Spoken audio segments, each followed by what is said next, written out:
അങ്ങനെ എൻ്റെ television cinema ഒരേ കൺഫ്യൂഷനിൽ തന്നെ ഞാനിങ്ങനെ ട്രാവൽ ചെയ്ത് മലയാള സിനിമ ആണ് എനിക്കൊരു സ്റ്റാൻഡ് കിട്ടി. അങ്ങനെ ഒരുപാട് ഡയറക്ടേഴ്സ് കൂടെ വർക്ക് ചെയ്ത് ജോഷിയേട്ടൻ്റെ ഒരു ചെറിയ വർക്ക് മാത്രം ചെയ്യാൻ പറ്റും. പ്രിയദർശൻ്റെ കൂടെ 2 സിനിമ ചെയ്തു. ഒന്ന് ഹിന്ദി ഫിലിമായിരുന്നു. ആ Hindi film children of heaven പടത്തിൻ്റെ റീമേക്ക് ചെയ്തത് ഹിന്ദിയിൽ ചെയ്തത് ദർസിൽ സഫാരി എന്ന് പറയുന്നതാണ്. പിന്നെ ഞാൻ വർക്ക് ചെയ്തത് അറബി ഒട്ടകം എന്ന് പറയുന്ന അതും ഒരു ഇൻട്രസ്റ്റിംഗ് ആയിരുന്നു. ലാസ്റ്റിൽ ഒരു ഫൈറ്റ് സീക്വൻസ് വന്നപ്പം അത് റോട്ടിലാണ് ഷൂട്ട് ചെയ്തത്. അപ്പോൾ പ്രിയചേട്ടൻ പറഞ്ഞു എനിക്ക് നല്ല കോൺഫിഡൻ്റ് ഉണ്ട്, അഴകപ്പൻ ചെയ്തോളം പറഞ്ഞിട്ട് എനിക്ക് ഭയങ്കര ഫ്രീഡം തന്നിട്ട് you just capture the images എന്ന് പറഞ്ഞിട്ട് പോയി. സോ പ്രിയചേട്ടൻ നോർമലി അങ്ങനെ പോകാറില്ല. അന്ന് എന്നെ മേലുള്ള വിശ്വാസം കൊണ്ട് അത് ചെയ്ത്.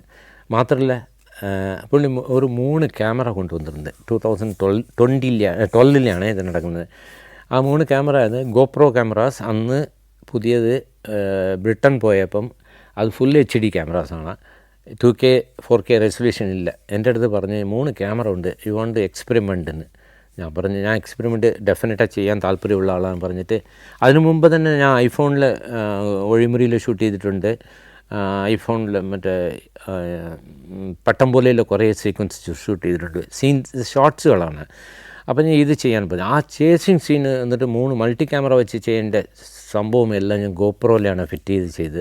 പക്ഷേ അത് റിലീസായപ്പം ആരുടെടുത്തും ഞാൻ ഗോപ്രോയിൽ ഷൂട്ട് ചെയ്തെന്ന് പറഞ്ഞിട്ടില്ല. പറയാതെ കാരണം എന്താണെങ്കിൽ അതൊരു അന്ന് ഗോപ്രോ എന്ന് പറയുന്നത് എല്ലാവരും വളരെ നെഗറ്റീവായിട്ട് ചിന്തിക്കുന്ന ഒരു പീരിയഡാണ്. ഇതെങ്ങനെ മാച്ച് ആവും ഫിലിമിൻ്റെ കൂടെ എന്ന് പറഞ്ഞ് നെഗറ്റീവ് ഇമേജ് വരാണ്ടാന്ന് പറഞ്ഞിട്ടാണ്. ഞാനും പറഞ്ഞിട്ടില്ല, പ്രിയചേട്ടനും പറഞ്ഞിട്ടില്ല. ആ ഫിലിമാണ് ഞാൻ എൻ്റെ ലൈഫിലെ ലാസ്റ്റായിട്ട് റാസ്റ്റാക്ക് നെഗറ്റീവിൽ ചെയ്ത പടം.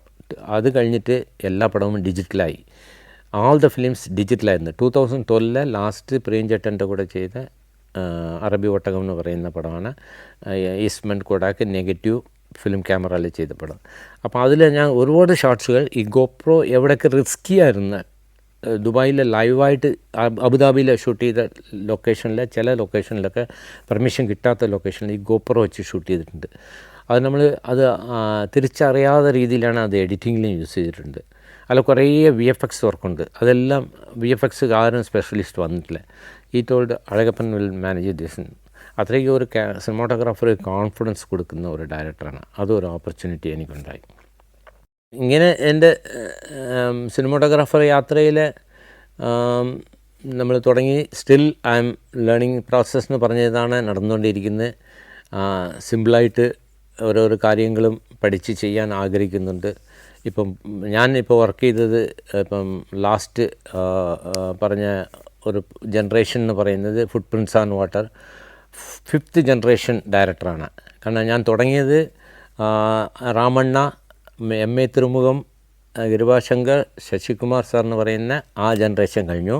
അടുത്തത് എന്നെക്കാട്ടിലും സീനിയറായിരുന്ന റോബർട്ട് രാജശേഖർ, ജയഭാരതി എന്ന് പറയുന്ന ഡയറക്ടേഴ്സ് ഉണ്ടായിരുന്നു. അത് കഴിഞ്ഞിട്ട് എൻ്റെ ജനറേഷനിലുള്ള ശിവകുമാർ എന്ന് പറയുന്ന എൻ്റെ ക്ലാസ്മേറ്റ്, ശ്രീധർ എന്ന് പറയുന്ന എൻ്റെ ക്ലാസ്മേറ്റ്, എൻ്റെ ഏജ് ഗ്രൂപ്പിലുള്ള കുറേ ഡയറക്ടേഴ്സ് കൂടെ. അത് കഴിഞ്ഞിട്ട് എൻ്റെ ജൂനിയറായിട്ട് വർക്ക് ചെയ്ത ഇപ്പം അങ്കിൾ ഫിലിം ഡയറക്ടർ ചെയ്ത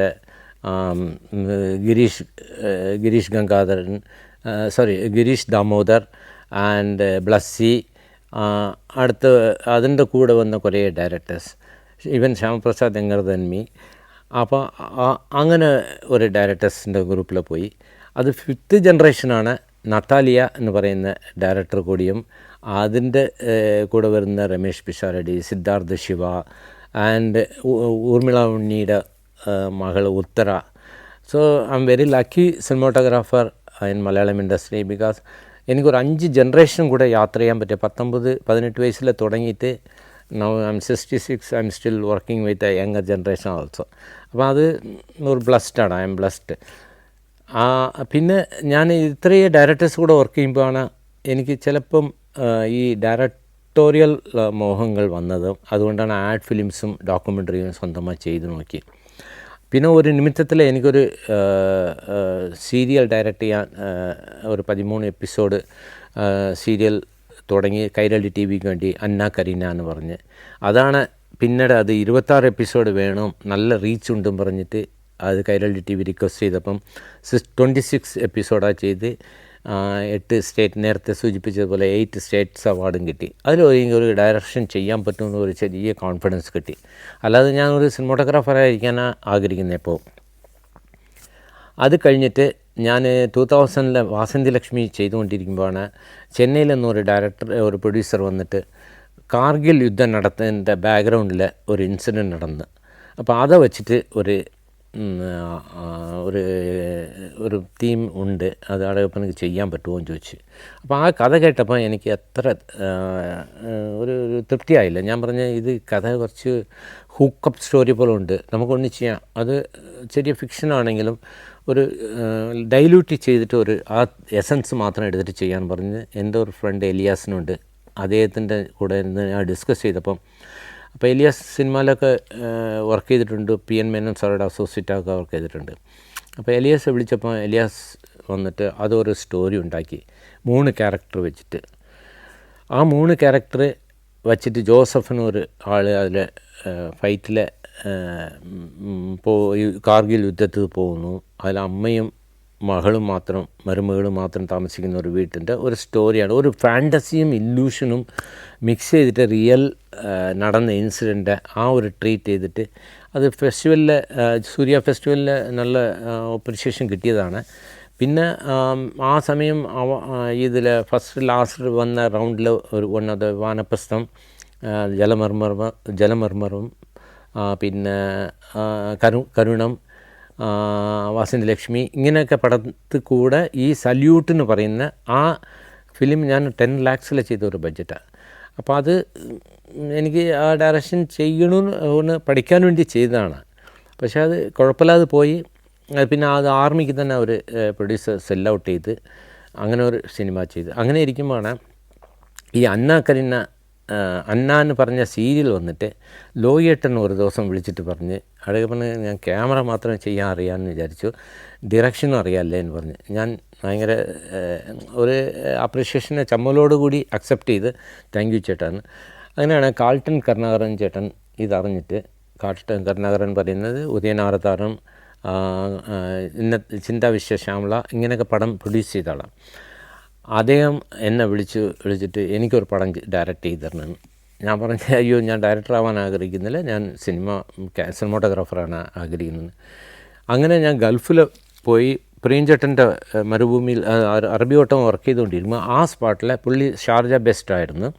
അവിടെ നിന്ന് എന്നെ കാണാൻ വന്ന് ലൊക്കേഷനിൽ വന്നിട്ട് അവിടെ വെച്ച് പെട്ടെന്ന് അനൗൺസ് ചെയ്യുന്നു, കാൾട്ടൻ കരുണാകരൻ ചേട്ടൻ വന്നിട്ട് പ്രിയൻ ചേട്ടൻ്റെ പറയുന്നത് അടുത്ത എൻ്റെ പടം ഡയറക്റ്റ് ചെയ്യുന്ന അഴകപ്പൻ.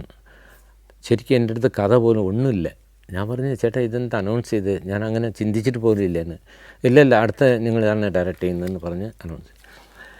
അപ്പോൾ ശരി ഓക്കെ എന്ന് പറഞ്ഞിട്ട് അങ്ങനെ ഒരു കഥ വേണം പറഞ്ഞിട്ട് ആ ടൈമിൽ IT വേൾഡ് ഇവിടെ തുടങ്ങുകയാണ്. ഇവിടെ ട്രിവാൻഡ്രത്ത്, കൊച്ചിയിൽ അപ്പം തുടങ്ങിയിട്ടില്ലെന്ന്, ട്രിവാൻഡ്രത്തിൽ ബേസ് ചെയ്ത് തുടങ്ങിയിട്ട് അവിടെ ഈ യങ്സ്റ്റേഴ്സിൻ്റെ ഒരു ലൈഫ് സ്റ്റൈൽ ഞാൻ വാച്ച് ചെയ്ത് കൊണ്ടുവന്നു. പെട്ടെന്ന് ഫ്രണ്ട്ഷിപ്പ് ഉണ്ടാകുന്നു, പെട്ടെന്ന് വേണ്ടാന്ന് വയ്ക്കുന്നു, ലിവിങ് ടുഗദർ ആവുന്നു, വേറെ നമ്മുടെ കൾച്ചർ ചേഞ്ച് എന്ന് പറയാം.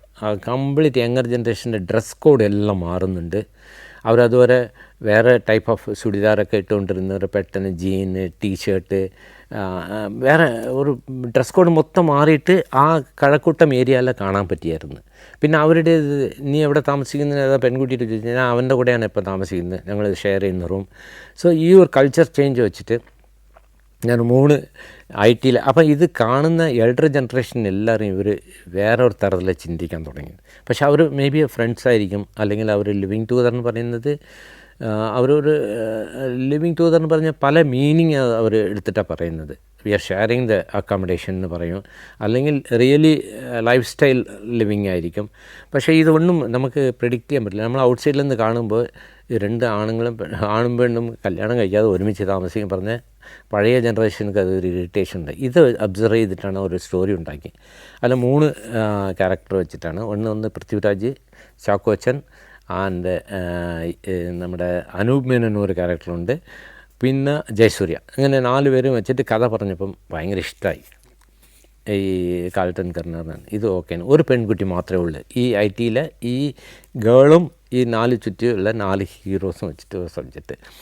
ഇതിൽ കോംപ്ലക്സ് ഉണ്ട്, ഇതിൽ വന്നിട്ട് ഇതിൻ്റെ സുപ്പീരിയാരിറ്റി കോംപ്ലക്സ് ഉണ്ട്, ഇതിലെന്തോ ഹ്യൂമർ സിറ്റുവേഷൻ ഉണ്ട്, ഇതിൻ്റെ love track, silent love track ഉണ്ട്.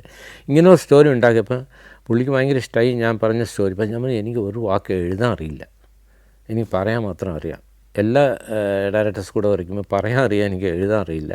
കോൺട്രിബ്യൂട്ട് പല പടത്തിലും ഞാൻ ചെയ്തിട്ടുണ്ട്, അത് സീനായിട്ട് വന്നിട്ടുമുണ്ട് എന്നാണ്. അങ്ങനെ ഒരു റൈറ്ററെ വിളിക്കുന്നത്. ഞാൻ പറഞ്ഞു ഇത് സച്ചി ചെയ്ത് എഴുതിയാൽ നന്നായിരിക്കും എന്ന് പറഞ്ഞു. കാരണം സച്ചി അങ്ങനെയുള്ള കോംപ്ലക്സ് സ്റ്റോറിയൊക്കെ വർക്ക് ചെയ്യാൻ ഭയങ്കര മിടുക്കാൻ, അതിൽ ഈഗോ വരുന്ന സബ്ജക്റ്റൊക്കെ പുള്ളി ബ്യൂട്ടിഫുള്ളായി എഴുതും.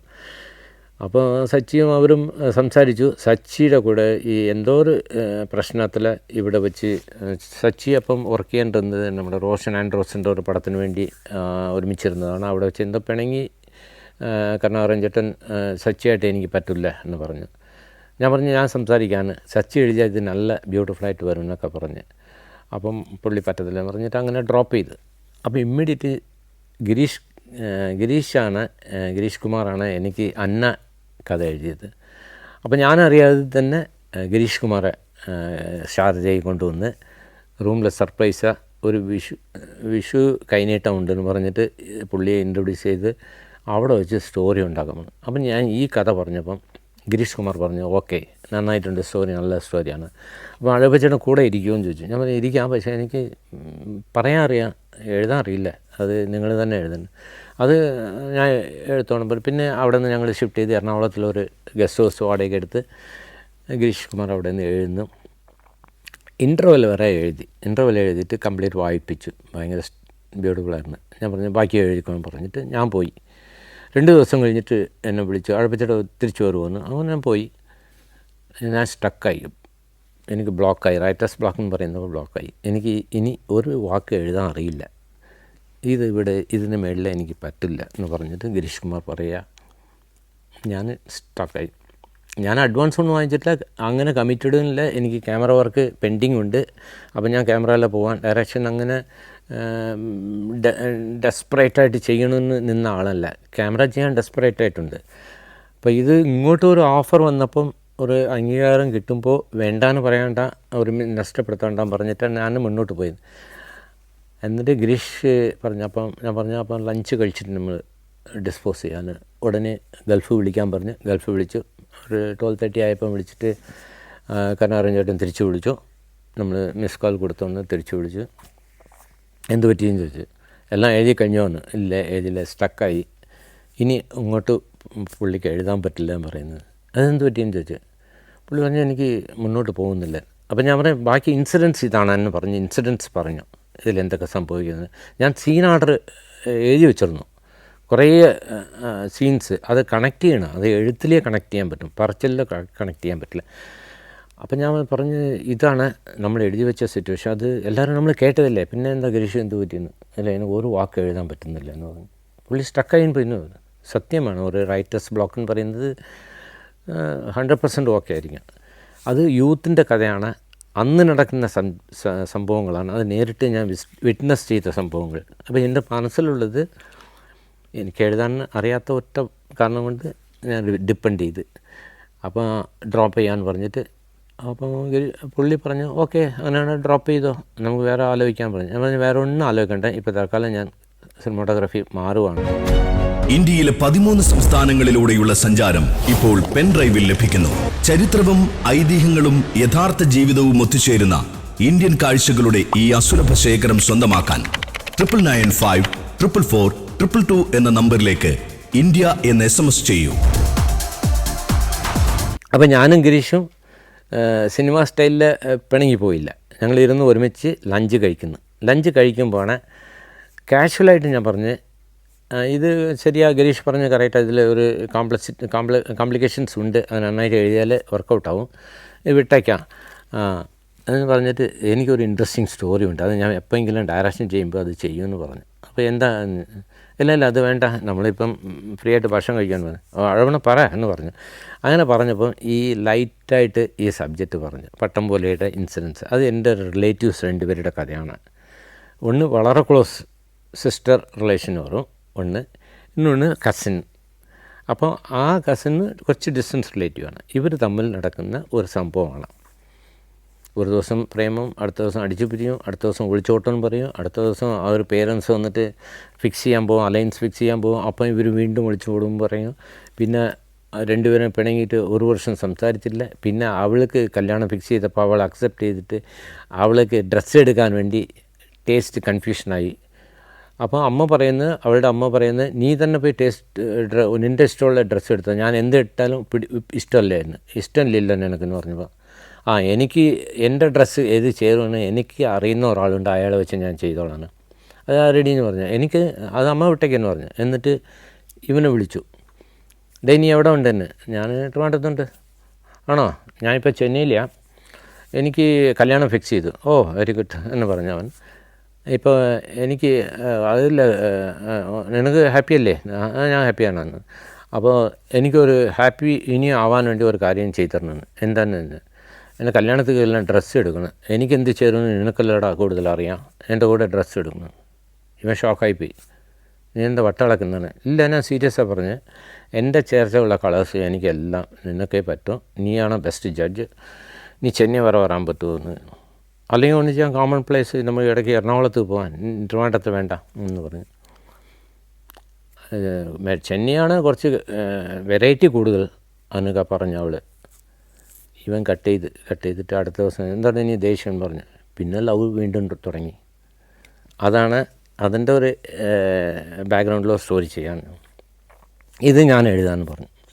അങ്ങനെ ഈ പട്ടം പോലെ ഔട്ട്ലൈൻ എഴുതിയിട്ട് കുറച്ച് കൂടെ ഞാൻ ഇരുന്നു. ഓരോരോ ഇൻസിഡൻറ്റ് വരുമ്പോൾ അവിടെ നടന്ന സംഭവങ്ങളൊക്കെ ഇട്ട് കൊടുക്കും. അതൊക്കെ പിന്നെ ഒരു ഹ്യൂമർ ട്രാക്ക് അതിലുണ്ടായിരുന്നത് നമ്മൾ ലാസ്റ്റിൽ അത് റിമൂവ് ചെയ്തു. അത് കുറച്ച് സിനിമാറ്റിക്കായിട്ട് വന്ന ഹ്യൂമർ ട്രാക്കാണ്.